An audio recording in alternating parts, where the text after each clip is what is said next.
I'm Maggie. Welcome to Experiments in Crafting. Tonight I don't have a giant yarn haul to unbox, but I do have a few things that I've picked up from two different local yarn stores, and I'm going to show you guys those.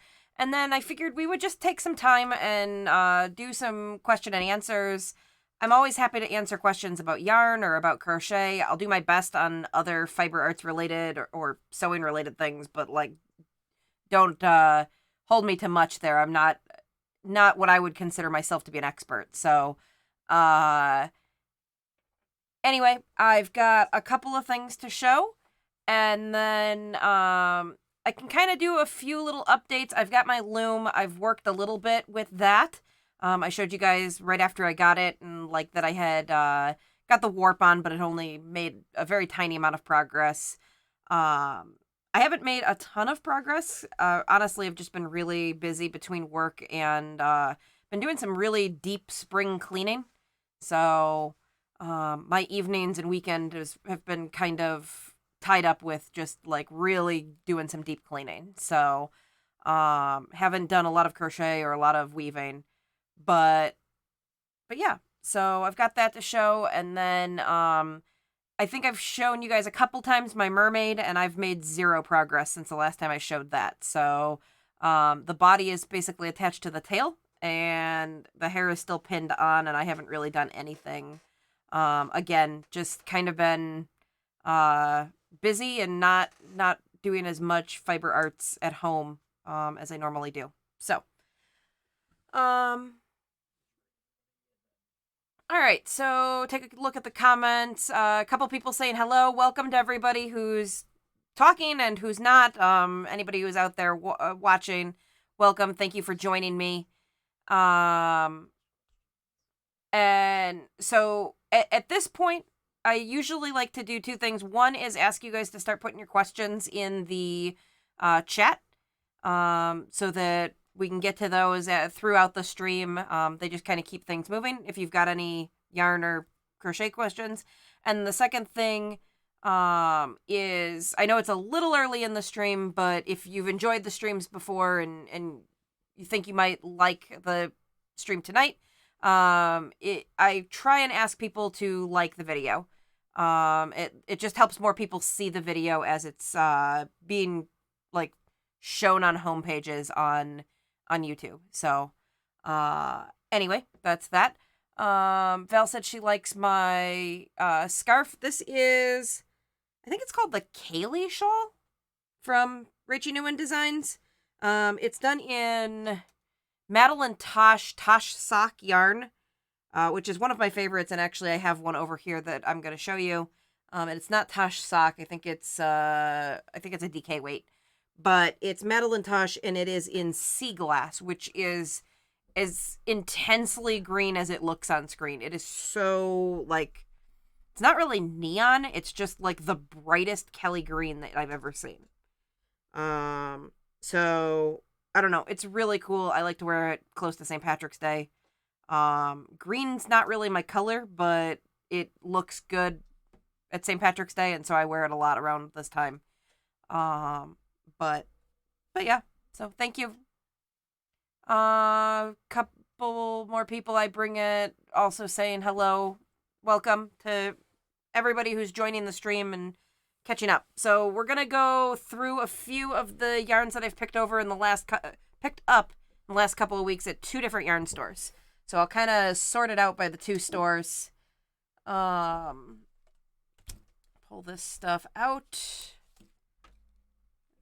Push that stuff that way. Okay. So, first thing, let's see. I've got a skein of Melbrigo here. Melbrigo is a really common yarn store brand. This is Rios. It's their worsted weight yarn. I've worked with Rios a couple of times. I really, really like it. I've got a couple of cowls made from Rios. Hold on. I gotta go digging for it. I found it. All right. So this cowl is one of my favorites. I've worn it until it's got holes in it. I still haven't repaired. There's a hole in it somewhere. I usually can find it pretty quick. Anyway, there's a hole somewhere in it. I've worn it so many times. Here it is. So it's got one hole in it. It just lost probably one chain. Looks like it broke. So this has chains here, and then there's double crochets down here. It'd be a relatively easy fix if I just got some purple yarn and patched it up. But anyway, I've worn this cowl so many times. It's the Sweetheart cowl. I don't remember the designer, but it was featured in an issue of Happily Hooked magazine. You can get the pattern separate, and I think you can actually even get the pattern free. Could be. It's got like a multicolor cowl on it, like a lady wearing it. Yeah. It's like blue. Yeah.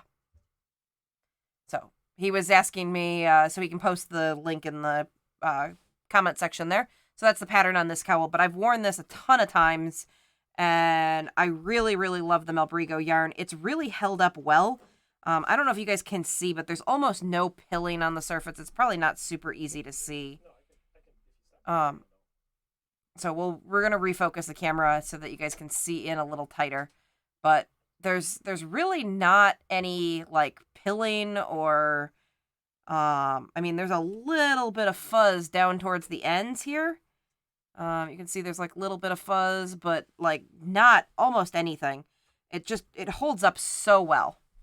So, again, this is Melbrigo Rios. Rios is a 100% merino superwash. It's 210 yards or 100 grams. It's 4.5. Where we go? Oh, nope, here it is. They recommend a US 6 to 8 needle. And they don't give sizes. I think that's. Ooh, I don't even want to guess. Somewhere in like the ballpark of like a 5 millimeter. I could be off on that. My US knitting needle sizes are not great or ingrained in my head. This is color 683 Cyan. Runaway Needle Red says that she's never used the yarn. What is it about that makes you love it? Honestly, it's a combination of price, color range, and just like it being such a robust workhorse yarn. So, Melbrigo yarns are usually, let me see if there's a price on this. They're usually like sub $15 for a skein, if I remember correctly. My husband might be able to verify that if he looks around a little bit online. Melbrigo Rios. Amazon's usually a little high. He's saying it's $16.99 on Amazon. And Amazon's usually kind of high on yarn. I was thinking it was in like the $12 range, but I want to say sub 15 is accurate. But it's a pretty affordable yarn for a local yarn store. And it comes in just a billion different colors. They're all very pretty. And like I said, it holds up. You get a nice amount of yarn, and it's really just a good, robust, regular old merino yarn. So, I don't know. It's been a really good one. I really like this color. Really, really bright, vibrant blue. So that is Melbrigo Rios. Question asking, what craft eyes do I use? So normally I use just plastic safety eyes. I've had a pretty good time getting them at Hobby Lobby. Hobby Lobby has the best selection of sizes, and they actually usually have colors. I think that the colored eyes end up looking creepy. I don't know why. I don't know if it's just because I don't do like eyelash details or eyebrows or anything like that, and so I really want like the solid 2 black eyes, but I don't know what it is. You can get the blue and I think green and sometimes brown irises around the eyes, so you get the like little stripe of color with the black center. And I've got some. I've tried using them on projects and they always just end up looking too intense. So maybe they have to be set against a white of an eye, because like the outer ring of your eye is not colored. There's white then around the iris. So maybe that's what makes it look so weird. I don't know. I haven't figured it out. But I've seen dolls that use colored eyes and they look fine, but mine always look weird. So, as far as just black safety eyes, though, they usually have like 3 or 4 sizes, and you can get like a 10-pack, and they're relatively easy to come by from Hobby Lobby. You can certainly get different ones from vendors all over online. I have not found that Michaels or Joann reliably have safety eyes. I think in the doll making section, Joann Fabric might carry like one size of like one brand, and like you get no selection, you get the safety eyes there, and that's it. But Michaels does not have a doll making section, at least not the Michaels by me, and they don't have anywhere that carries like any aisle that they have safety eyes in. So, local yarn stores often have different options. You can get glass eyes from Etsy. Glass are obviously not, like, they'd be fine if you're making something for yourself. They're obviously not appropriate for a gift for a child. The safety eyes, like, lock into place and are theoretically safe enough to give to a child, but then there's still that, like, remote possibility they come loose and they're a choking hazard and all that. So, probably, like, use with supervision type of thing. If you're going to make something for a really small child, I usually stitch the eyes on or make, like, a crochet disc and then sew it on. I did that for, I made a doll, like a rag doll dog for a friend of mine's daughter, and I crocheted the eyes. Partly because I needed the eyes to be bigger than I had safety eyes for, and partly because it was going to a really small child, and I figured, why take the chance? I just made flat, safe eyes. So that's kind of all I know about safety eyes, I guess. So moving on. So I didn't mention all of the stuff that I'm showing you right now is from Fiber Universe in Peoria, Illinois, which is in central Illinois. And so this is stuff that I've picked up there. I also got my loom there. I think I mentioned before. So, this yarn is from Schoppel or Schoppel, Schoppel. These are their Zauberball. So they have got a whole bunch of different Zauberballs. I've made a shawl out of the wool. It looks really nice. It's got a really cool, like, color change. If you go onto my Ravelry, you can see it's on there under, like, lizard shawl. I made it. It's, like, green and gray. It looks pretty cool, but it was not the nicest, softest yarn I've ever dealt with. It was just a little bit coarse. Not itchy, not scratchy, but, like just a little bit rough. And so I came across these at the yarn store. These are Zauberball cotton. I believe they're 100% cotton. So most of this appears to be in German, so I'm gonna struggle a little bit here. Yes, it is 100% cotton.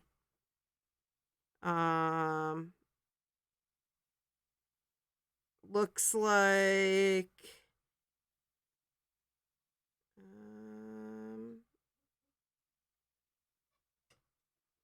okay, there we are. 420 meters per 100 grams. That's about all I'm getting off this label. Like I said, it's not in English, and I don't read German. So, as far as care, I don't think there was any care instructions on here. There's not. As far as care on this, they're saying wash it in warm water, no iron, no bleach. And I don't know what the square with the line through it was. That might be lay flat to dry. So, There isn't a colorway on here, just a number. This is 157. Oh, no. Looks like this is color 2393. And this one is 2407. It is called Downtown. I can't read the word that's on here. So this one looks like it is gray and a really pretty, like, orangey coral. A little bit of mustard yellow mixed in there. And quite a bit of blue here and there. And then on this one, it is all pinks, blacks, and grays, all mixed in. Some of the blacks and pinks have like a speckled look to them. But they look pretty cool and they feel really nice. Like the cotton feels really nice. I'll be super honest. So somebody's asking how much these were. I did not expect them to be as expensive as they were. So they weren't marked. I was like, oh, these are pretty. They're probably $15-ish. And I think they ended up being like 22 or something like that. They were more expensive than I expected. Something like 22 or something like that. And I meant to ask and then I didn't, and they were rung up and in the bag and I paid for them. So anyway, it was fine. They were brand new, which is why they weren't marked. They literally just come in and were sitting on a table and I like picked through them and chose them. So, that was totally on me, but yeah, I think they're going to work up really cool. It looks, based on the like wiggly texture on the outside here, it looks like these were dyed as a sock blank, which is a technique that they use. So they knit up, I think you can see, like, this is not laying flat. It's all, like, wiggly here. And that's true over here as well on this gray one. You can see there's kind of like a weird wavy texture. Okay. Yeah. So you can see it a little better on this one now. Like, all across the top, you can see it's, like, wavy. So knitting and then dyeing a sock blank is sort of a technique where they make a single like tube of fabric. So they use a single feed knitter and they go all the way around and they make a tube of fabric and then they dye it like that. And it's an easy way to not easy, but a easier way to make a gradient, where they can dye all the way across into a nice faded gradient. And then they pull the whole thing back out. I've only ever seen that done with like little hand-dyed companies, and Schopel's a pretty big brand to be doing sock blanks like that. So probably goes into their cost a little bit there, being a gradient and being dyed like that.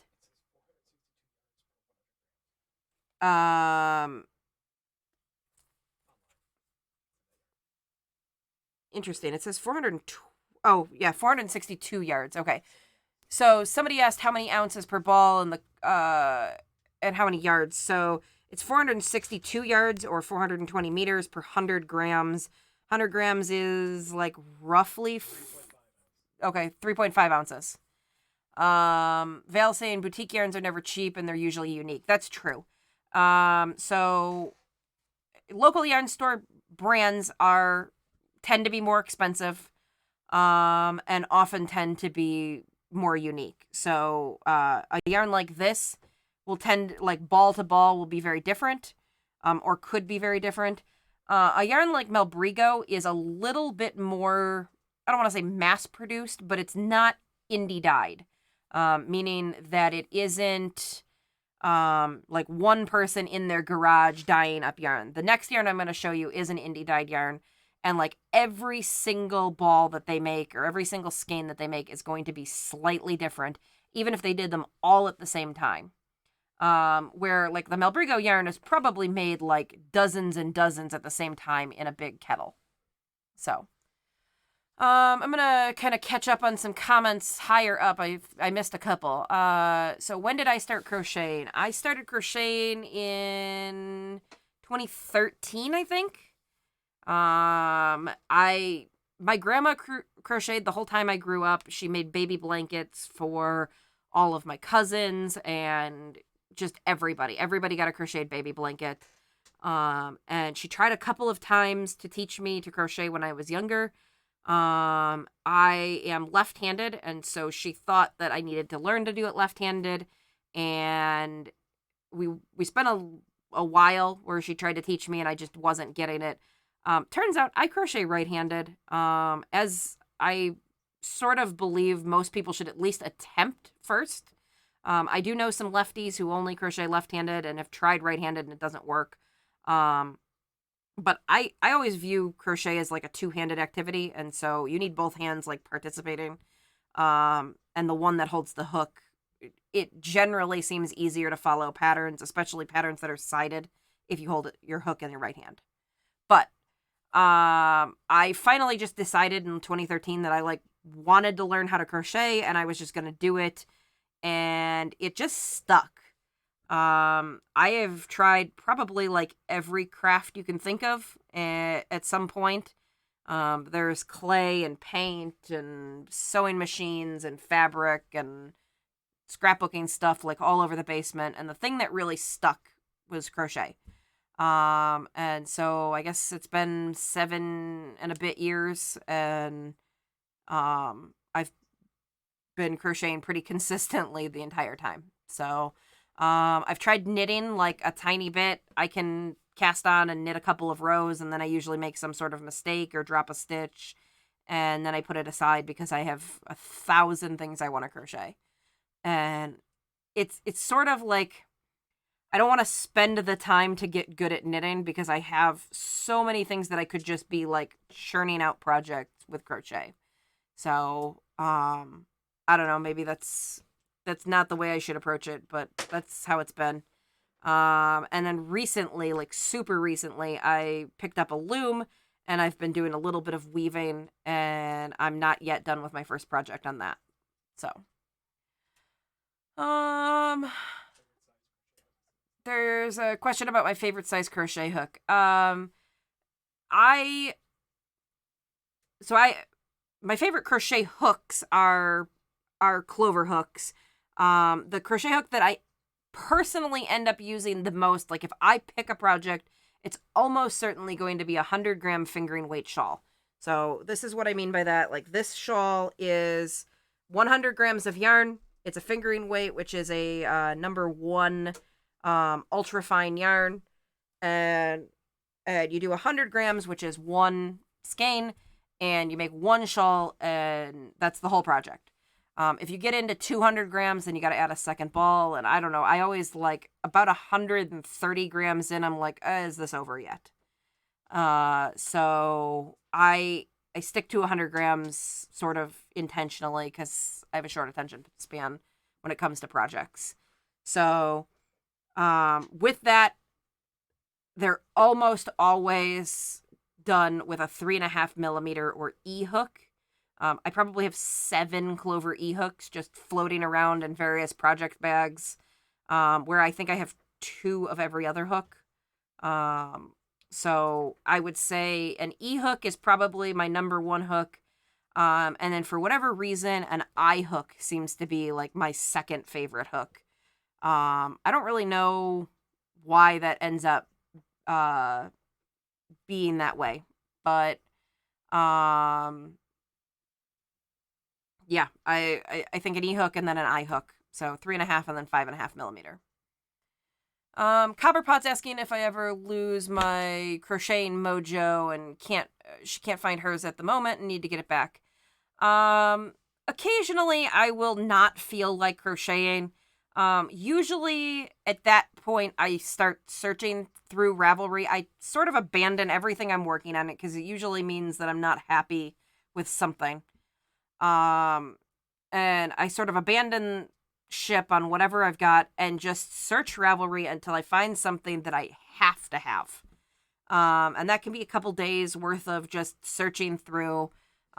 Usually I go down the rabbit hole of like, I'll sort by shawls or I'll sort by something and just kind of look through and find something that really like speaks to me and I want to do.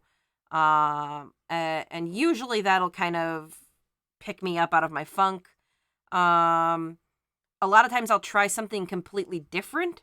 So if I've been working on a lot of shawls and I'm kind of burnt out on that, I'll switch to amigurumi. Or if I've been working on a baby blanket, I'll switch and do some thread crochet. Or a lot of times if you change like colors or you change projects or you change your size of yarn, so like if you've been doing a lot of stuff with, fine weight yarns and you just pick up a really chunky yarn and you're able to get like one cowl done in like an afternoon, you'll feel better about like projects that are dragging on, and you can just do a thing and get it done. And that'll kind of snap you out of days on days of crocheting the same thing. I think it's worst when I have a large project on a tight deadline, because that means I've abandoned all of my other things and I'm doing usually something very repetitive. So like a large baby blanket for a baby shower this weekend. If I started right now, I could absolutely get a baby blanket done by Saturday. My hands would be sore and I would hate the pattern by the end of it, but I'm positive I could get it done if I started right now.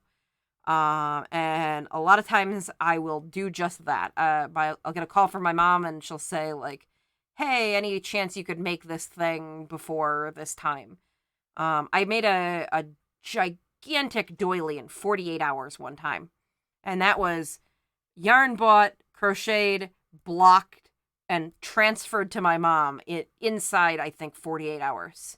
So it was very, very lacy doily, but it was totally done in a really short time span. So when I have things like that, sometimes I'll just burn out on that technique entirely. So I might make a blanket in 4 days and then I don't want to touch a blanket for months again if I can help it. So all right.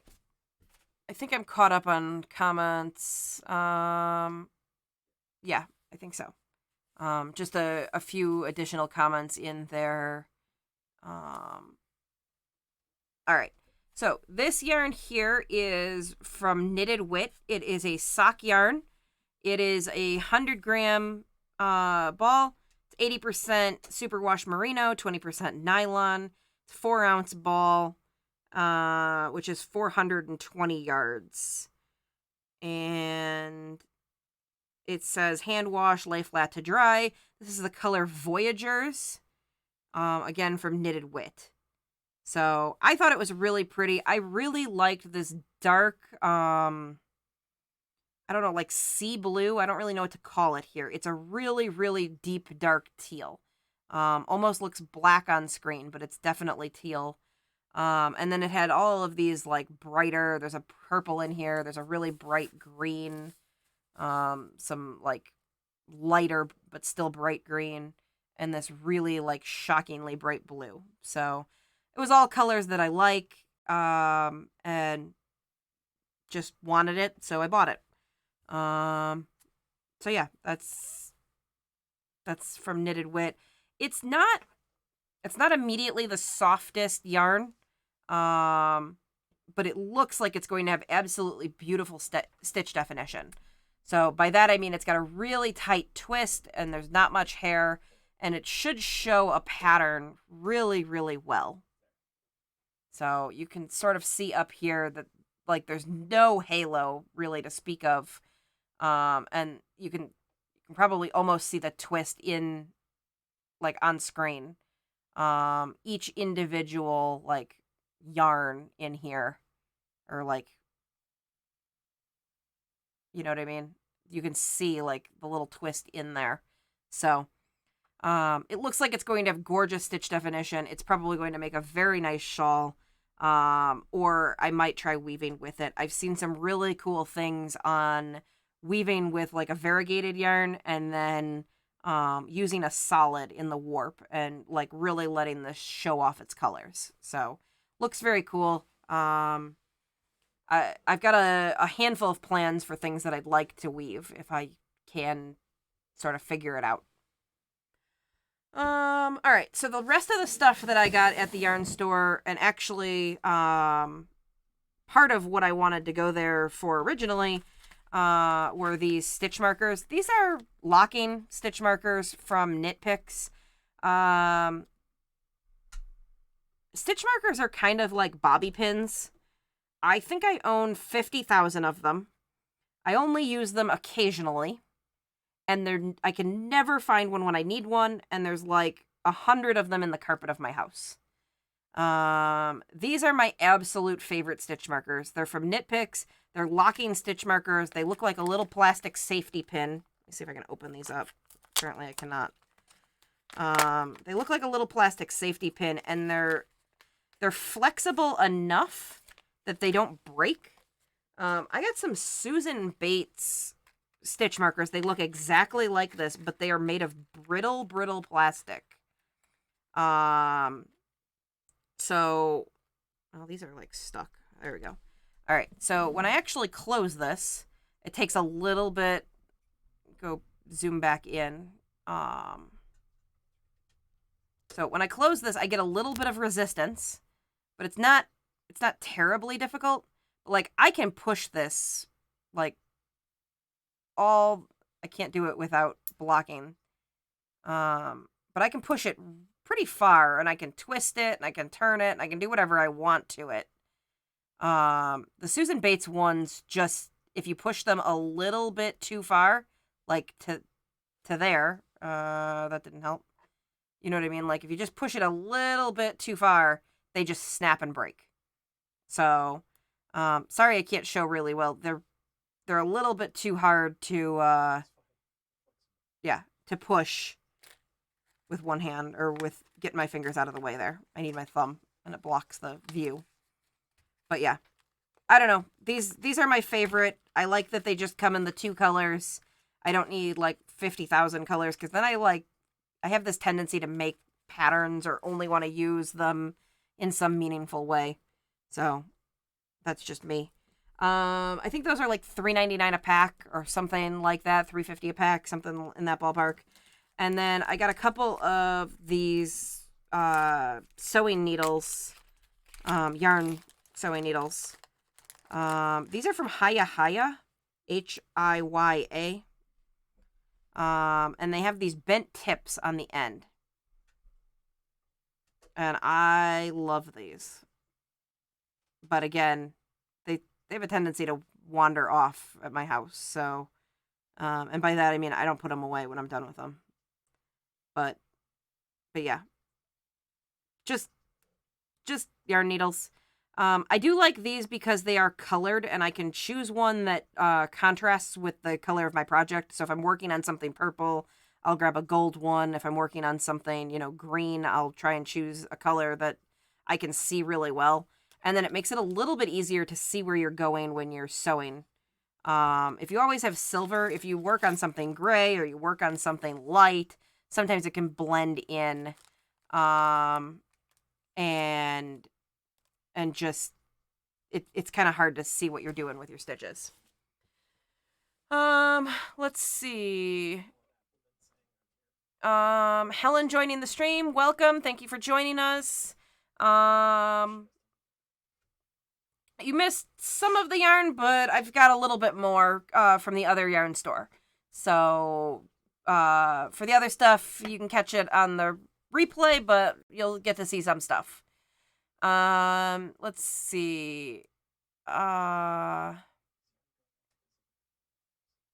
yarn and other craft products going up because of coronavirus? I have not seen that reflected, but I can't say one way or another. Most of the yarn, I don't think comes out of China. Maybe some of the stock for some of the dyers, but primarily yarn seems to come out of Turkey, or at least a absolutely massive amount of yarn comes out of Turkey. And I don't think that's an area that's being hit particularly hard, nor goes through the shipping routes that would be affected right now. So I don't know. Other craft products, I suppose, could be affected by that. Anything made of like plastic from China might have factory problems, but I think it'll be months before we see that. Like, a lot of the stuff is already here and in like warehouses, and like Joann will continue to stock their shelves until they run out at their warehouses, type of thing. But yeah, I don't know yet. I think the rate of sale is pretty low on a lot of craft stuff. Yeah, my husband's saying the rate of sale is pretty low on a lot of craft items. So, like, if you want, some random thing at Joann Fabric, the chances are that they're not selling hundreds of them per week. They might sell one here and there, and they have 4 on the shelf, and so they'll last until those 4, and then they might have a few more in the warehouse that they can ship out, type of deal. Where I guess if it was Christmas time and we were talking about like Cricut, die cutter machines that probably do come from China, though I don't know for sure. Like maybe that could be a problem because those are like a hot sale item where they're actually selling like dozens a day. That could have supply chain implications, but I don't know for sure. I think it's all theoretical or speculation at this point. But I think it helps that it's Turkey. Yeah. Yeah, I think primarily most of the yarns right now are coming out of Turkey. And I don't know that they're being particularly hard hit right now. We just got a shipment. Yeah, I mean, we just got a shipment from Ice Yarns, and there was absolutely no delay on that. Yeah, I don't know. I do know that I saw recently website I was on that was exporting from Japan said that they might have delays. I was looking for Japanese crochet book. So like a pattern book that's all in Japanese but has charts. They did indicate that they might have a shipping delay, but I ended up not ordering it anyway. So I don't know if that will be the case or not. Yeah. My husband was just saying Japan got hit harder than, or pretty hard. Let's see. Helen's saying that she has those and loves them. I think she was mentioning about the stitch markers, and agreed that the Susan Bates ones, if you squeeze them too hard, they snap in half. I think I had like 20 of those. I might have 2 left because they've all broken. Copperpot was grabbing a stitch marker to experiment. Hopefully didn't break all of their stitch markers. And Runaway Needle Red saying that they love bent metal tip. I can't read tonight. Bent tip metal yarn needles. Those are my favorite as well. There's not really anything that I would prefer to have a straight needle for. So, oh yeah, that is true. So Susan Bates, despite not making good stitch markers, makes excellent yarn needles for really fat yarns. They're shaped like, they're upstairs in my box. I don't know. Oh, you know what? I might have a box of them down here. Nope. One other place they could be. Right here. Potentially. I don't know. They're in my hook box upstairs, which is somewhere. Okay. Susan Bates makes some that I'm going to show you that have like an opening, but they're like this, and then you just stick the yarn through and you can use them. But they're really nice for really fat yarns, or if you've shorted yourself on a tail. So let's say you did something and you sewed your tail in, and I've had this happen before where I've sewn my tail in and then I've snipped it and cut it, and then I've actually had to pick my tail back out and undo my project to fix something. So like I've done this on a cowl where I had to join the last stitch and I ended up like messing something up or having to fix something, and you have to pick your stitch back out. Well, then when you actually fix it, your tail is only this long because you sewed it in and then snipped it. And so you don't have enough to go back in and do it again. These yarn needles are a lifesaver in that situation. So, get my husband to zoom in here and we'll adjust the camera so you can see these. But these are sort of like, I don't know, canoe shaped. And they just flex open and you just pop the yarn in. Nothing really holds the yarn. There's different sizes so that they're just kind of friction fit.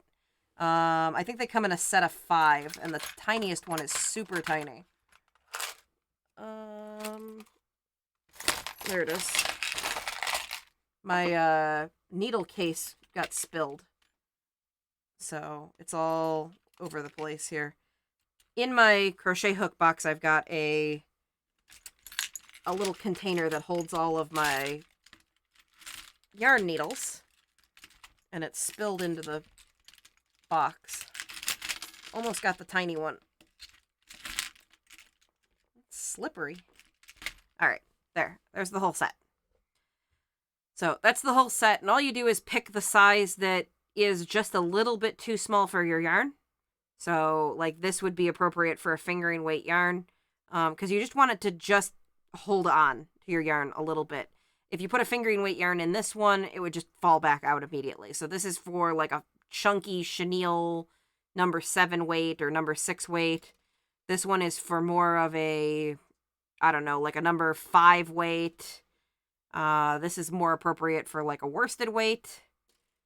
This would be like a DK and a sport. And then this would be like a fingering and a lace weight. So, they're pretty cool little yarn needles. They're nice to have around. And again, these are Susan Bates. I've seen these at Hobby Lobby and I've seen them at Michael's and I've seen them online. I've never seen this style at Joann. But yeah, they're really good for those two things. Really chunky yarns that are hard to get into a yarn needle and really short ends where you've shorted yourself. And the reason that these are so good for that is because what you can do is thread them through all your stitches and then just stick your thumb in and like open it up. So you thread it all, through all your stitches, you get it ready to go, and you stick your thumb in and you shove your little end in and then just pull it through. And you only need like this much yarn to get it to thread through, and then you can pull it through your stitches. So they're pretty nifty little things.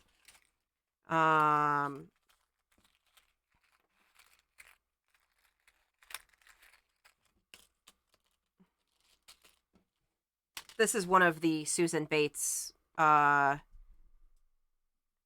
stitch markers.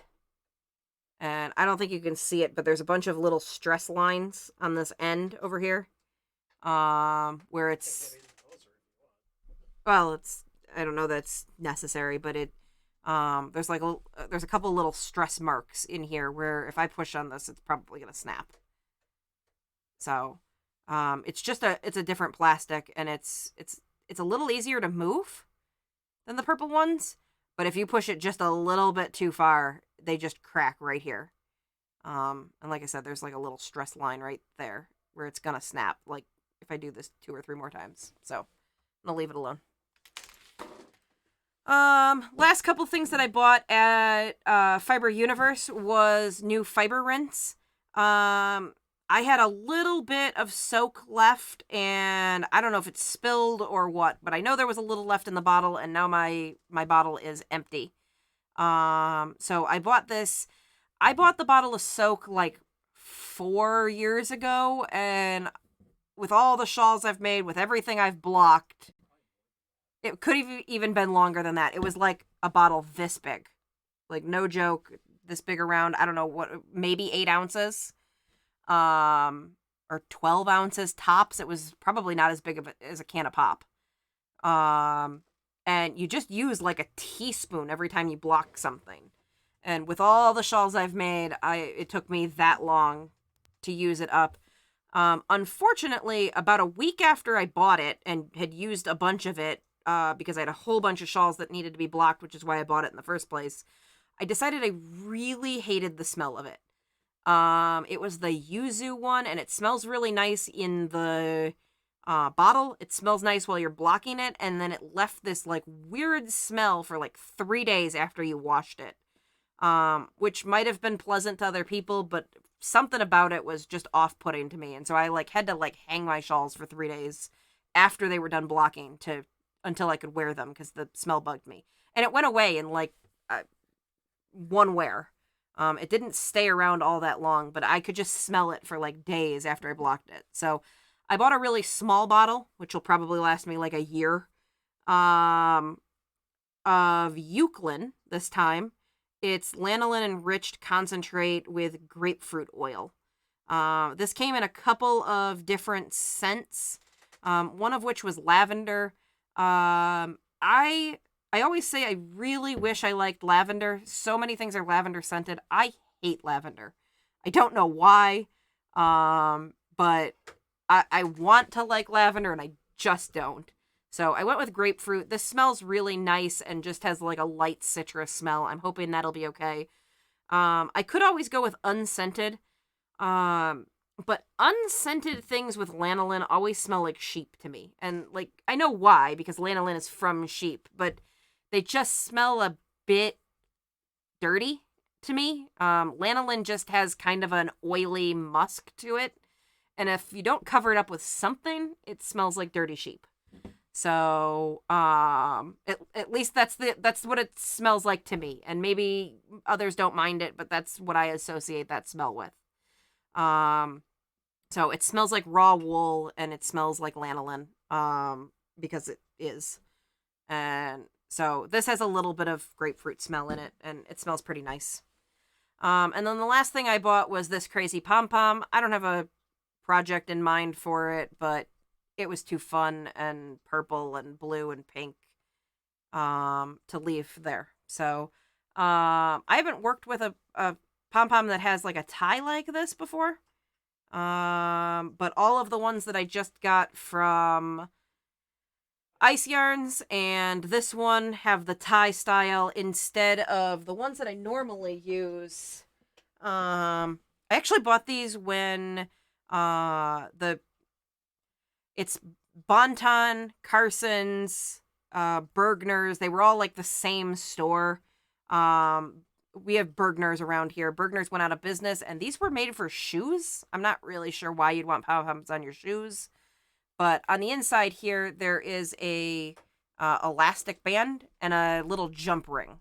And so this is the kind that I've always worked with because I bought a ton of these in their going out of business sale. So I think I got these. They were 2 on a card next to each other because they were for a pair of shoes. And I think I got them for like 10 cents a pair. It was some like insanely cheap price on like one of their last days in business. So they were like 98% off or some ridiculous thing. So anyway, giant pom-pom. That's the end of what I got at that store. So that was a couple weeks ago. I'm not actually sure why this didn't get unboxed on stream. Probably because we had so many other like mega unboxings in between. I showed you guys the loom that I got there. And then last weekend, I met up with a friend and we went to a yarn store about 40 minutes from my house. And I got a couple more things. So, yeah, so part of the reason I went is there was a trunk show from a dyer. So I can start with those yarns. That was Whimsical Wood Yarn Company. So I saw that they were going and put like, I'm interested in the event, and this friend of mine that I hadn't connected with in like a year also saw like, and she put, I'm interested in going to this event. So I messaged her. I said, why don't we meet up there and we'll go to lunch. And so we did that. And we had a really good time just browsing yarn and going to the trunk show. Trunk shows are kind of cool. They usually the yarn store, like a yarn store will host it, and then a dyer just comes for one day or sometimes for a whole week. Usually the dyer is there like one day and you can meet them in person, and then sometimes their yarn will stay a week. So like if you miss the dyer Sometimes they'll leave stuff behind and you can still shop their yarn. But it's sort of like a mini yarn show. It's usually just one vendor at a time. Though this particular this yarn store does a thing in early December, I think, called Hand-Dyed Holiday, where they almost put on a yarn show themselves. I think she gets in 10,000 skeins of yarn for Hand-Dyed Holiday.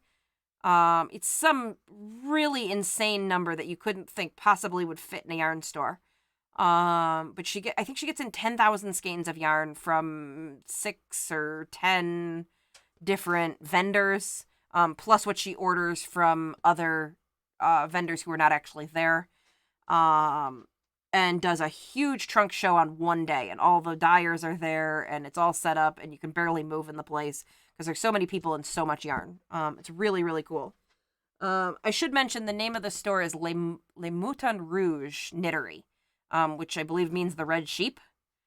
But she does all kinds of stuff. I can't even describe to you how much yarn she keeps in stock there. It's a little bit mind-boggling when you're there. There aren't too many yarn stores that keep quite the stock that she keeps on hand. So she always has a really good selection. I picked up 2 skeins. I really like this. It's just called Greige. It's got a really nice sparkle to it. What stuck out... So I really liked the color. It's got this... gray hue to it. There's a little bit of a blue undertone that I really liked in it. But the reason I actually picked this and what I liked so much about the name was when I started working where I work, we work with a lot of cotton. And cotton, when it's not dyed, when it hasn't been bleached and scoured, hasn't had anything done with it, and it's in its natural form, with all of its plant waxes, they call greige. And so for the first 3 weeks that I worked there, they kept saying greige yarn, greige yarn, greige yarn. And I was like, you guys, it is not greige. It's like tan at best. But it's kind of just this neutral brownish color. Not a color that I would have described as greige, which is a portmanteau of gray and beige. It's a, you know what I mean? It's just the words mashed together, gray beige. So... it kind of made me laugh because this is greige as in gray beige, where it's it's tanner than gray and it's bluer than gray, but it's also grayer than blue or tan, so it's greige. Greige means something in French, I believe. You'd have to Google the word, but it means in its unaltered form or something like that. I think in French. But yeah, cotton, greige cotton is just natural. Hasn't been bleached, hasn't been scoured, hasn't had finishes applied. Did you find it? It means not bleached or dyed, unfinished. Yeah. The word greige. Yeah, the word greige means not bleached or dyed, unfinished. But that's literally its definition, but we use it in just commonly as gray beige. So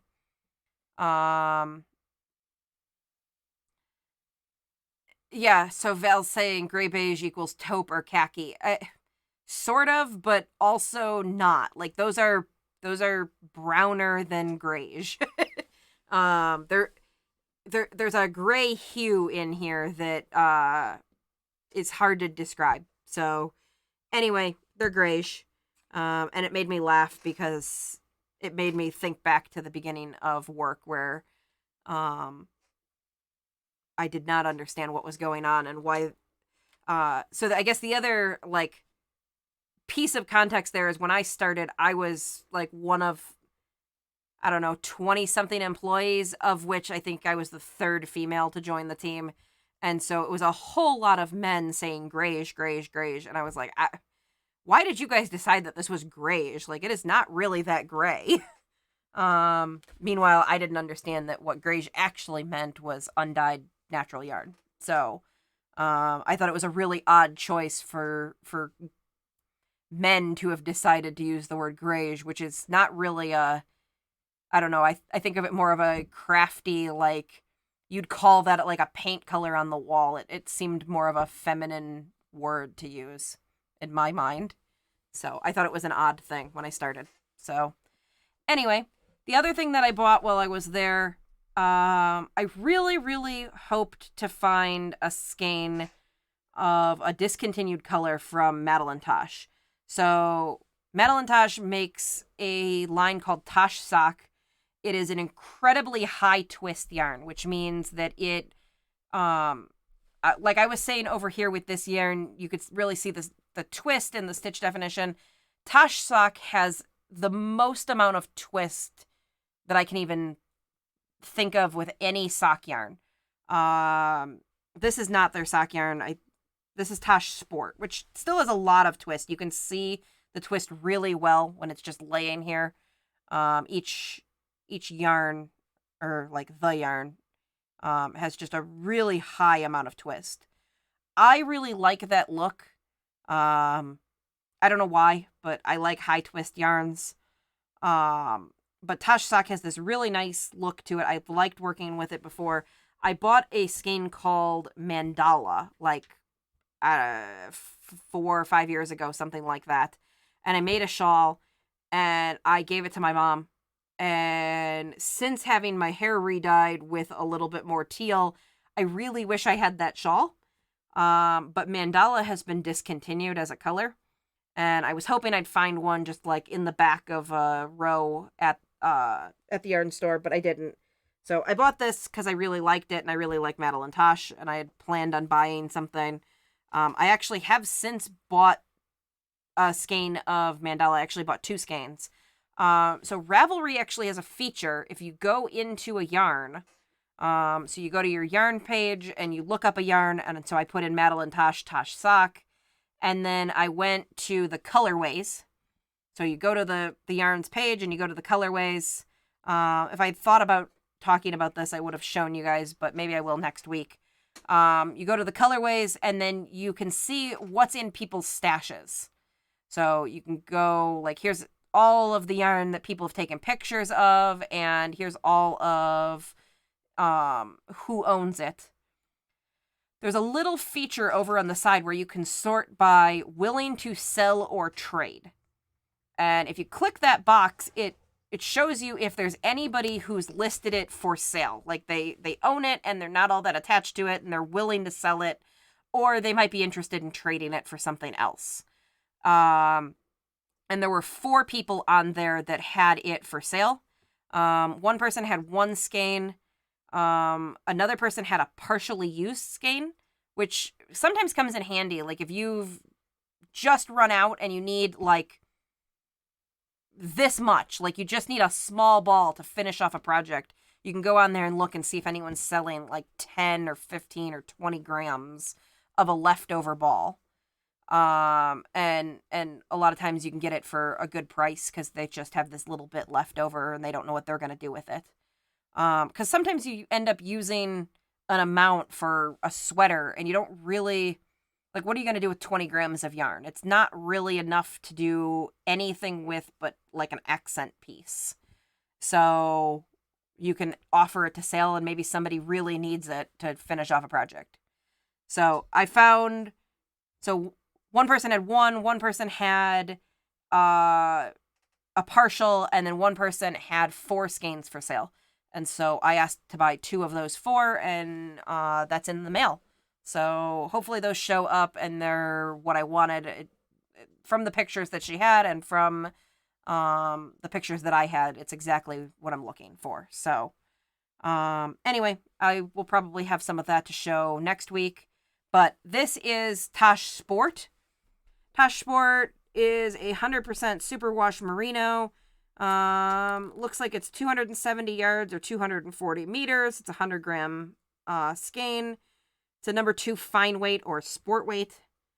The it looks like the label's been retaped on here because it's not laying quite right, so I can't read everything. They're saying to wash it in warm water, no bleach, lay flat to dry.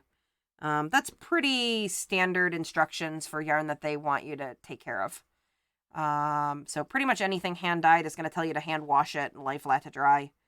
But yeah, this is called Then Luna Lovegood Fed the Thestrals.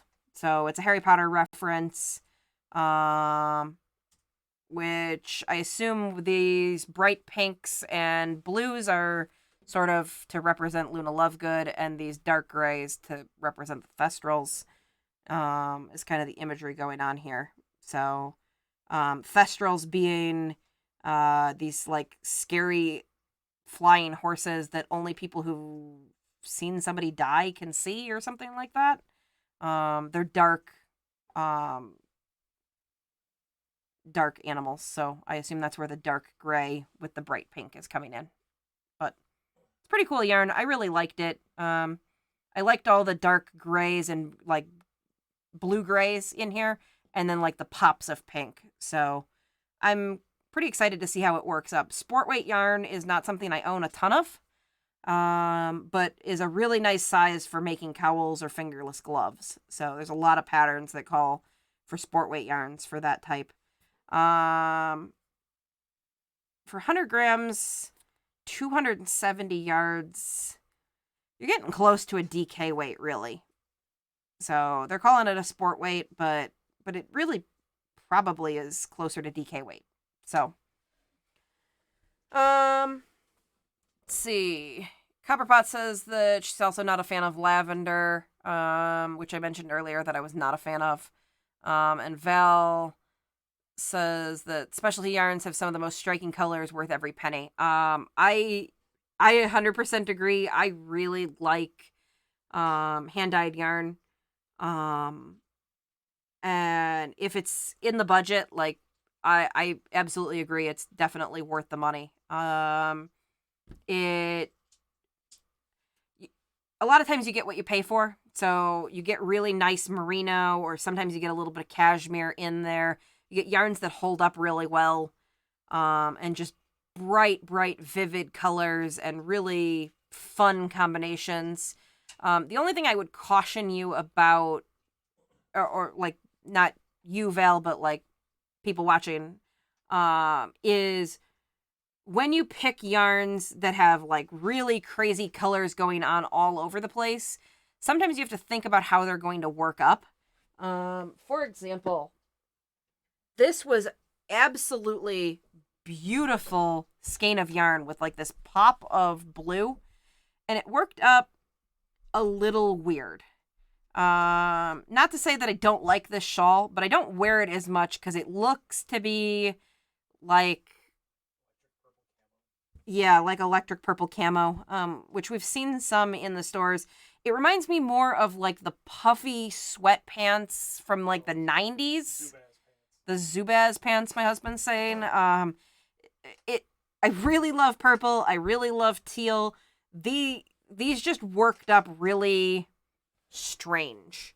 And you can see the pooling changed because the pattern changed. So you've got like, see if I can hold this with one hand and point. So you got like zigzags up here and then like short chunks down here, where the pooling changes. But I mean, it looks fine on, but I don't wear it as much as I thought I was going to, because it just worked up oddly.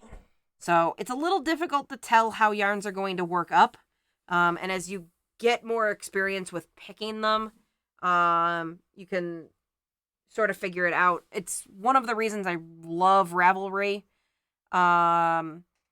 because you can go on and look and see what people have made out of yarns, and so you can kind of get an idea of how things are going to work up depending on how you sort through Ravelry and what projects people worked up. Val's asking what the most durable fiber is. That really depends.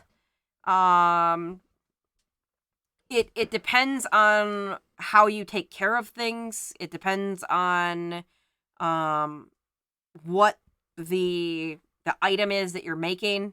There's a reason that like heavy woolen sweaters have stood up over time, and that people still buy really nice wool sweaters because wool is super durable. But it has to be taken care of. You have to hand wash it. You have to lay it to dry. If it's not super wash wool, you absolutely have to lay it to dry, because if you put it in the dryer, it's going to shrink to this big. And so there's a lot of care that goes into things like that. Where if you want something that can just go in the wash machine all the time, cotton is reasonably durable, but it fades usually pretty well. So you get a lot of fading. Acrylics are what I tend to use for baby projects. So something that I want to just be able to be chucked in the wash machine and thrown in the dryer. Acrylics tend to pill more. There are companies doing a lot with like anti-pilling acrylics. Premier is the big one that comes to mind. And so that's a reasonably durable fiber for beating up. In the sense that like it, you know what I mean? Like you can wash and dry it and wash it and dry it. The problem with acrylic is it is plastic and it does get brittle over time.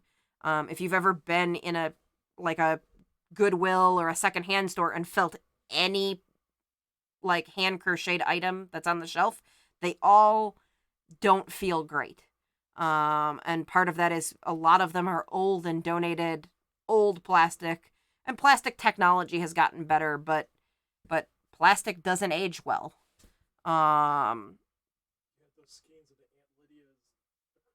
Yeah, I had a whole bucket. It got ruined in the flood, which was maybe a little bit of a blessing in disguise. I had this bucket of yarn that I had sitting around forever, which was really, really old Aunt Lydia's rug yarn. Probably from like the 70s or something. And it was really, really unpleasant feeling. So, this was rough. So, but it really, it was just because it hadn't aged well. Runaway Needle Red said there's some amazing acrylics. I agree. There are some really, really nice acrylics, and acrylic has its place. Those nicer acrylics that start nicer today, Yeah. still probably be brittle though in 30 years. Yeah, what my husband's saying is that the acrylics that start nicer today might not hold up for 50 years. And maybe that's fine, but at least as far as heirloom quality, they might start to brittle, and maybe they won't, but nobody really knows, because those are coming out now and haven't aged 50 years yet. But plastic just doesn't age well. Actually, when I was finishing my master's, I got the opportunity to look into a field of chemistry called art conservation. So it sounds like a weird field of chemistry, but this is conservation in the sense of conserving it for like future people to look at, not, or like sort of like restoration, I guess, rather than conservation like wildlife conservation. So different type of concept. I mean, I guess it's sort of the same thing where you're like conserving it for the future, but I guess I sort of think of them really separately. But one of the things that they didn't anticipate was going to be so difficult was conserving plastic. And it's the reason that they've brought a lot of chemists in, is because there are so many early plastics from like the 50s, like the Bakelite phones and original, nylon parachutes or something like that, that they're having a really, really terrible time trying to conserve, that they can conserve paintings from 1,000 years ago on the inside of a cave, no problem. But a phone from 1950 is degrading so fast that they can't figure out how they're going to conserve it so that we have record of it in 100 years. And it's kind of a problem. So acrylics are durable, certainly for the short term. You can wash them, you can dry them. They'll certainly hold up for the life of being used by a child. They are cheaper, generally, though better acrylics are more expensive. And Runaway Needle Red is saying that, better acrylics do cost more. So Red Heart Super Saver and the nicest Premier yarns are $4, $5, $6 a ball separate, or some of the nicest Lion brand yarns, or honestly, even the nicest things that Red Heart makes. But yeah, if you're making something like I said, a baby gift, you want it to hold up for the length of time that the kid is a baby. So maybe 2 years, or maybe even 10 years, because they're going to use it for multiple kids. But for it to hold up for 50 or 100 years, to be passed on generation after generation, then you're maybe going to want to look at using a natural fiber. Let's see.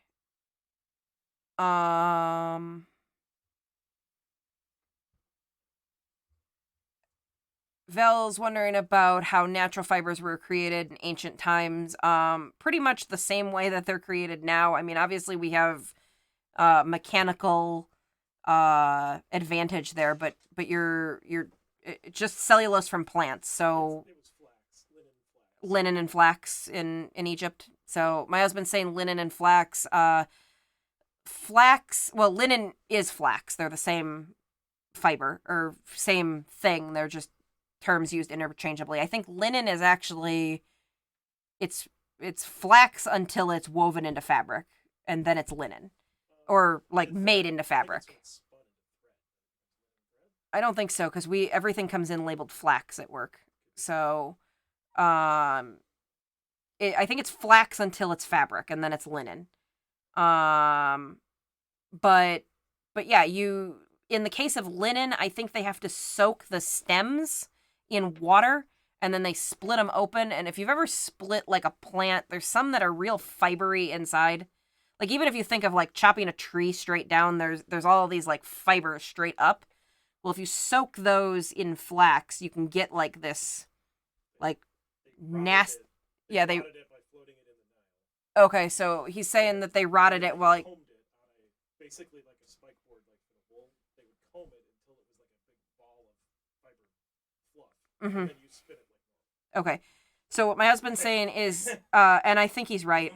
They rotted it in the Nile River. Like, they waited till it sort of decomposed, and they ripped it open, and then you comb all of the fibers out of the insides of the plants, and then you comb it on like big combs until it like fluffs up, and then you can spin it just like you would normally spin.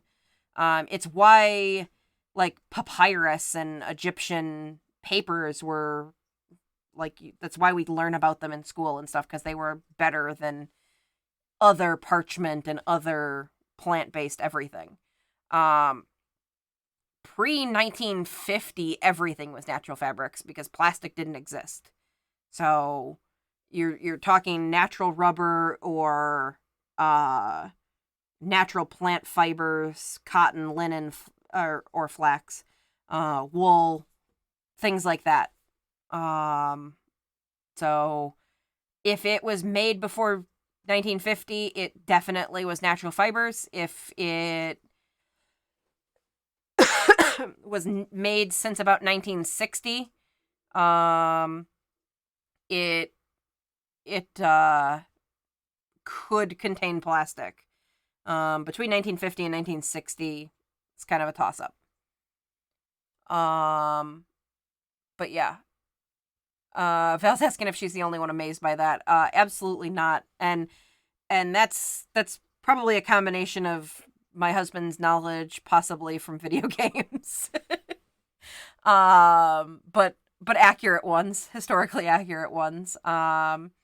and my current job, which involves entirely using natural fibers. So,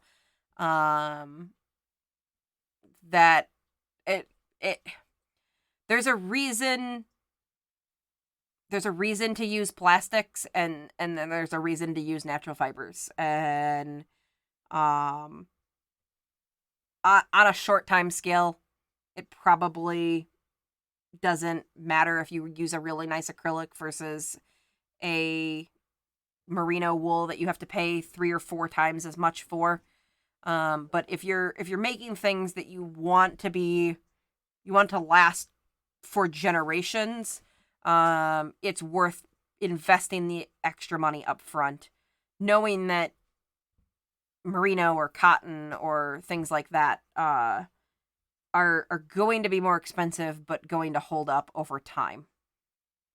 So the downside to that, just real quick, there is a downside to using natural fibers, and that is that pests will eat through it. So with using wool or cotton or something like that, like mice will chew it up and moths will get into it and things like that. So you do have to be aware of that. That's why mothballs are a thing. Or cedar chests are a thing. Julie's asking, do I know what the best way to store wool blankets? Cool, dry, and pest-free. So, like, in a plastic tub will do the job. There's a reason people have used cedar chests for ever and ever, and that's because cedar smells really, really strongly to pests, and so they stay out of it, so they don't attract bugs or things like that. So in a cedar chest is a really good place to keep wool blankets. But yeah, cool and dry, I think, is the ideal there. You don't want it to get wet and then like grow mold or get mildewy. You don't want to store wool where it's super hot. Wool is a protein and will eventually break down. So it's protein, like proteins, coming from the animal. And you can actually break it down at high temperature.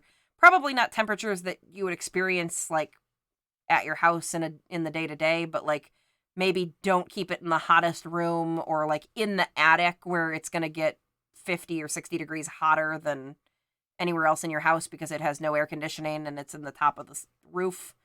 You'd probably be better off keeping it in the basement as long as your basement is dry, or you keep it in like I said, a plastic tub or something. But I think like in your bedroom in a cedar chest is probably the ideal location, like where it's climate controlled and where it's safe from pests is your best bet. Well, so the reverse of that would be for acrylics to keep them out of UV light. Yeah, and so for acrylics, what my husband's saying is you'd want to keep them out of light, and specifically UV light, where it would break down the plastics. So you'd want to keep them dark if you're going to try and store them for the longest period of time. Still, again, cool is fine, and dry is still fine, but dark is what you're aiming for there. So with wool, it's pest-free. With acrylics, it's dark. If you hang an acrylic blanket in the window, it's going to fade, and then it's going to get brittle, and then it's going to be garbage. If you keep it like inside in a room is fine, but like you generally want to keep it out of UV light. It's it's still going to get brittle over time, and whether that's over, like if you get really nice acrylic and it's really good for 20 years, great. But the reality is it could get brittle much faster than that if it's, left out a whole bunch. So, like if you made pillow covers for outdoor furniture, I wouldn't expect them to last more than a few seasons. Just being left out all the time. What would an outdoor yarn be, like nylon? Nylon is probably what they use outdoors, but nylon will still get brittle outside.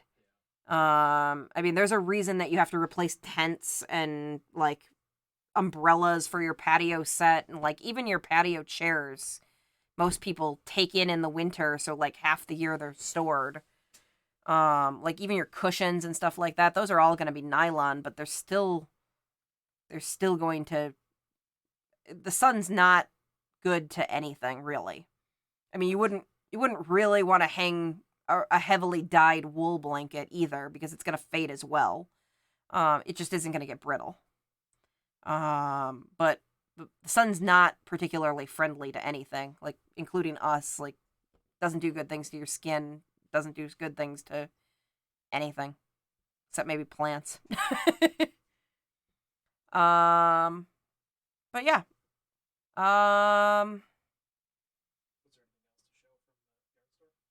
Oh, last thing from the yarn store was this little. Sorry, I keep getting sidetracked. Really good questions and really good discussion here tonight. But yeah, last thing to show is this hand balm. So this is from Stitch Together. Stitch Together is a indie dyer as well. I have some yarn from them. It's the yarn that ended in tragedy. I don't know where it's at right now. So like I've said before, we live in central Illinois, and with that in the winter, occasionally you'll get a mouse in the house. I keep almost all of my yarn in plastic tubs, and that takes care of flooding.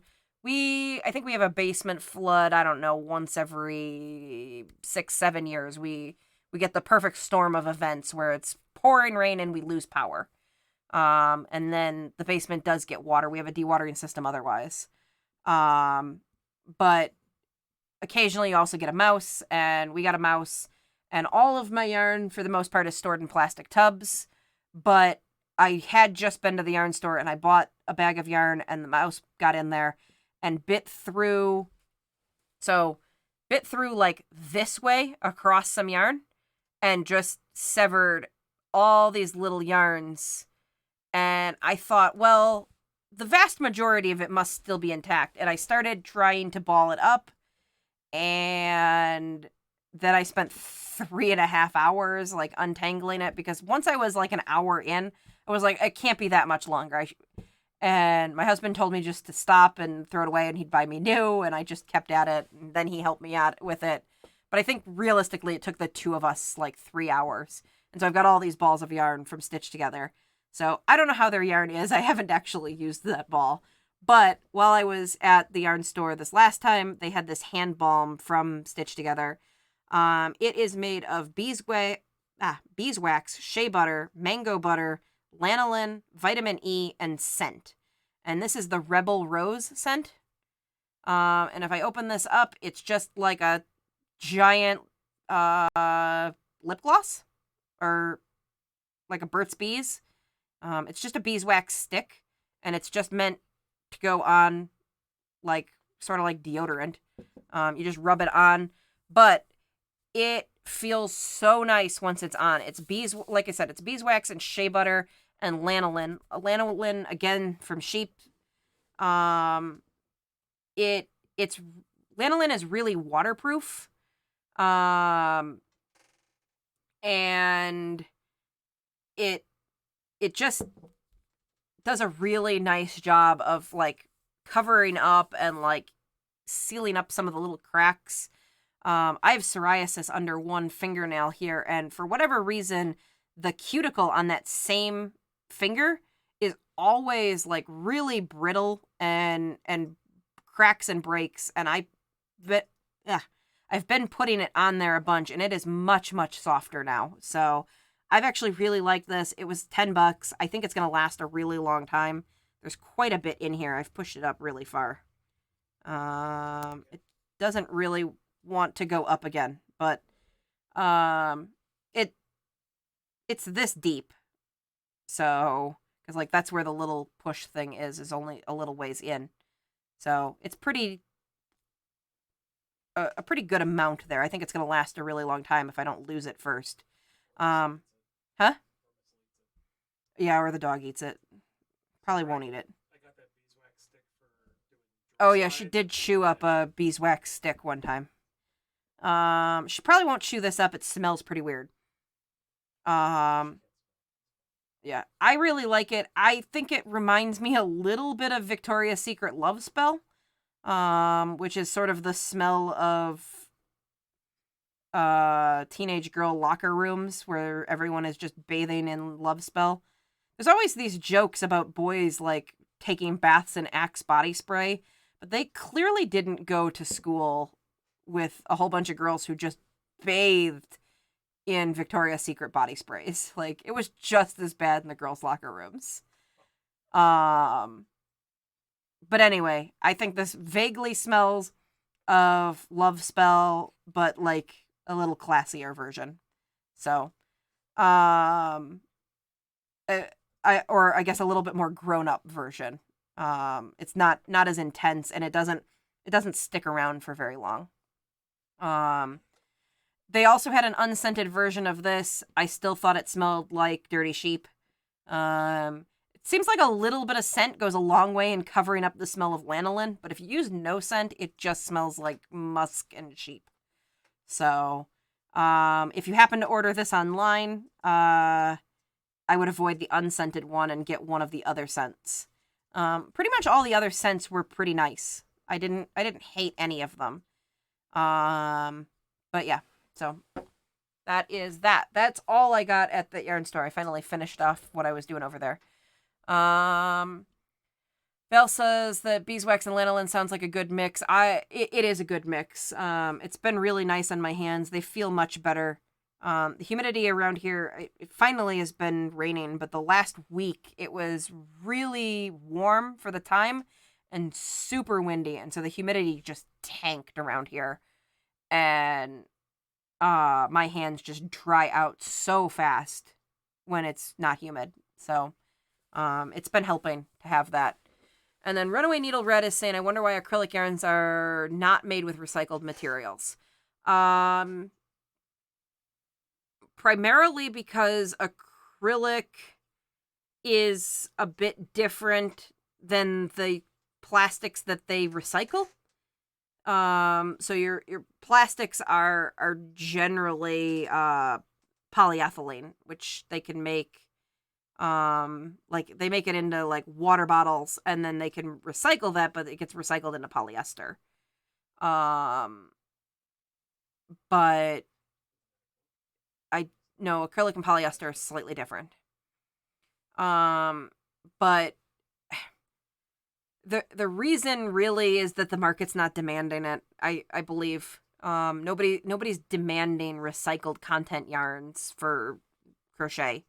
Recycling like fabric means that they have to like rip it apart and then chop it back up and respin it into new yarns.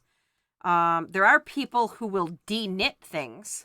So like you can go to the store and buy a really nice cashmere sweater, and then you can pick the yarns back out. And people actually do this.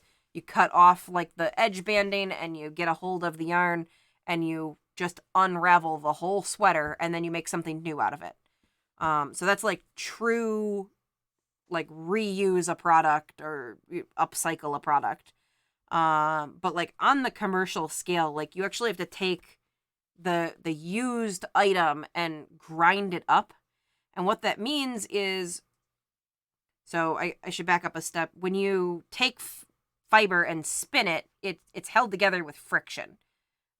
Which is why when you have, do I have one around? Yeah, a roving yarn. Here's one right here. So, when you have a roving style yarn, like Mandala roving, you can see, well, one, you can just untwist it. If I remember correctly, roving was pretty difficult to untwist.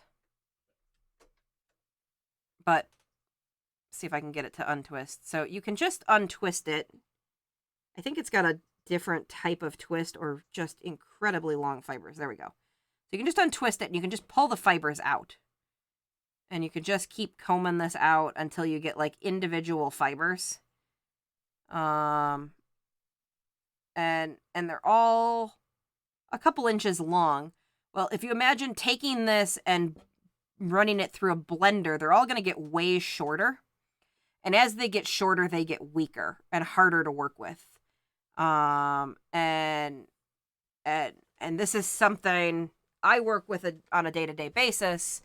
But yeah, you end up with much, much shorter fibers, and then they are harder to turn into something really good. And like I said, just nobody's demanding it. So if consumers said, well, we're not going to use plastic anymore, we're not buying any more of your acrylics, they might come up with something else.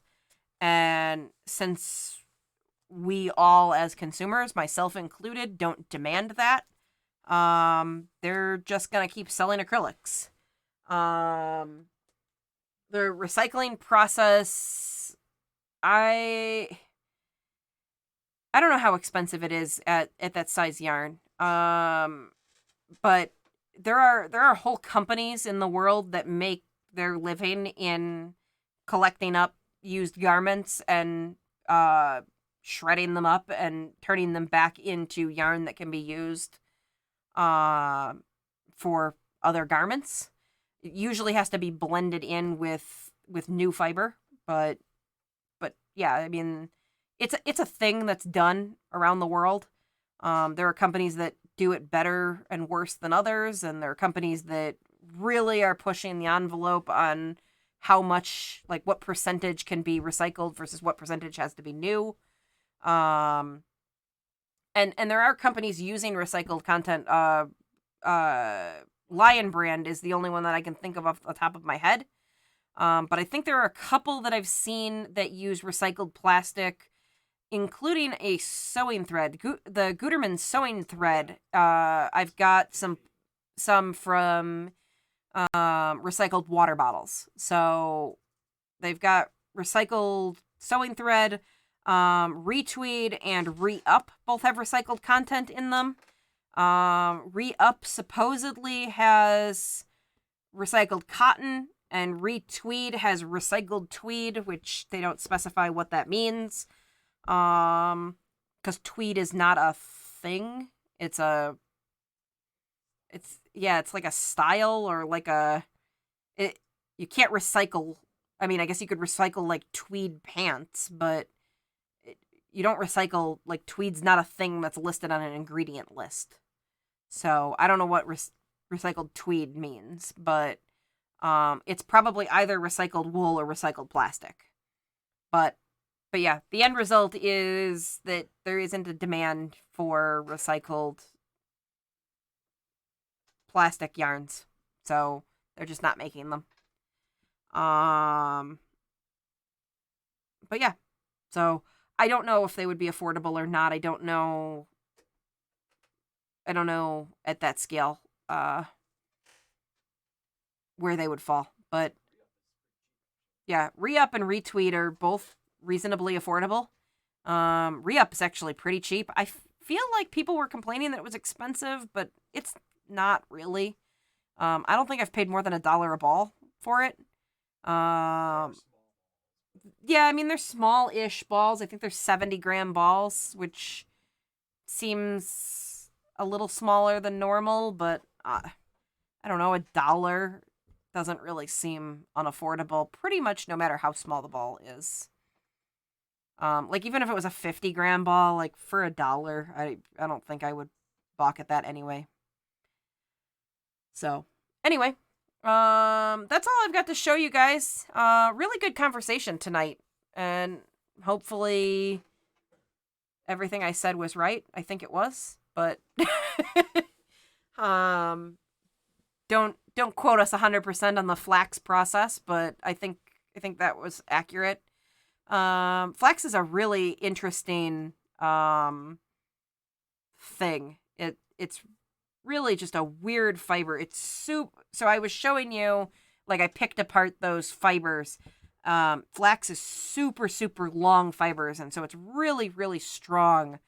But they're very brittle fibers, and so they have to be spun wet, and, like, if you tie a knot in linen or a knot in flax yarn, it's pretty brittle, and you usually can break, like, you can pull on flax forever and it just will not break. But if you tie a knot in it, it'll break almost immediately. At the knot, because it just doesn't make knots almost at all. So it's kind of a weird thing to work with because it's so strong but has no what I believe they call shear force. Like, you can't tie it at all. Or you have to make like really big knots. Meaning you have to put a bunch of yarns together and make like one giant knot. So like a flax rope would probably make a knot, but not a flax yarn. Yeah, Runaway Needle Red say flax is strong but not comfortable. I don't mind wearing linen. Yeah, it really depends on a whole lot of factors. I've worked with linen professionally that is horrible feeling. But I have some linen in a box over there. It probably has a ton of waxes on it, but it's really soft and slippery and feels very nice. And I have no doubt it's going to make a really nice scarf or something. But it is a weird fiber. And I mean, people pay really good money to have linen pants and linen shirts. I always found them very heavy and a little bit hot, but everyone always says, "Oh, it's super breathable," and I can see it, but I can see where you're coming from too. Like, it's a very different fiber. So, does flax have an odor? I don't think it has a typical odor. Like it doesn't smell like wool to me. Like, wool always smells like, even dyed wool always has a little bit of a wool odor to me. But I don't think flax has an odor any different than cotton does. Like, it smells like plants when it's totally unfinished and has no treatments or dyes or anything like that. But it doesn't really smell once it's to the consumer level. Like, if you go to the store and buy flax, it's just gonna be yarn. If you bought flax to spin it, like with a spinning wheel, and you have to wet spin it, it might have like a planty odor to it. And I think, like you said, they have to like rot it to get it out. So I don't know if it might have like a little bit of a sweet decomposition odor or anything. So Runaway Needle Red said she's used flax DMC thread, and it's weird. It is weird. I mean, it's a little bit weird fiber, but DMC makes like embroidery threads and things like that. Usually fine weight things. But yeah, it's also really if you get it sort of unfinished or underfinished, it's pretty coarse and like bumpy. So it doesn't spin real well. Like I said, they have to wet spin it, and it leaves it kind of lumpy and bumpy. Well, that probably is what gives it strength, though, too. Yeah. As far as interlocking threads. Yeah. Well, most of its strength comes from just its length. Yeah. But yeah, it interacts with itself and probably gives it some more of its strength. But yeah. So I think that's all I have for tonight. If nobody has any major other questions, we'll be back next week. Normally, we stream on Tuesday nights, 8 p.m. Central Time. Next Tuesday is St. Patrick's Day. I probably will stream. I guess there's a chance that something could come up and I'll have other plans for St. Patrick's Day, but as of right now, I'm planning on streaming. And if we don't, I will post on Instagram, Facebook, and on the community tab for YouTube. If you have questions for me outside of a live stream or not on one of my videos, just a regular old question for me, you can send them to me. You can find me on Facebook or Instagram at Experiments in Crafting. Some thank yous. You guys are welcome. Thank you for joining me.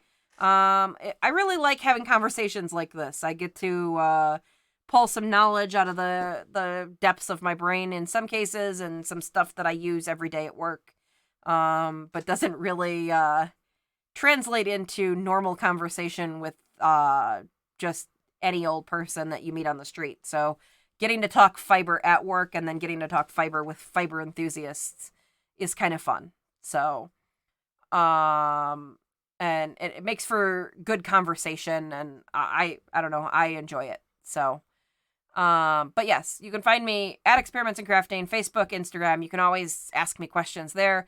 I am still running the little Instagram challenge if anyone wants to participate. You just post pictures. So there's prompts on my Instagram. You can steal that image that shows the different prompts, and then you post your own pictures and just tag me with like the hashtag Experiments in Crafting, and then I can see those as you guys are posting them. So or you can just comment on my pictures as they're coming up if you want to just answer the questions.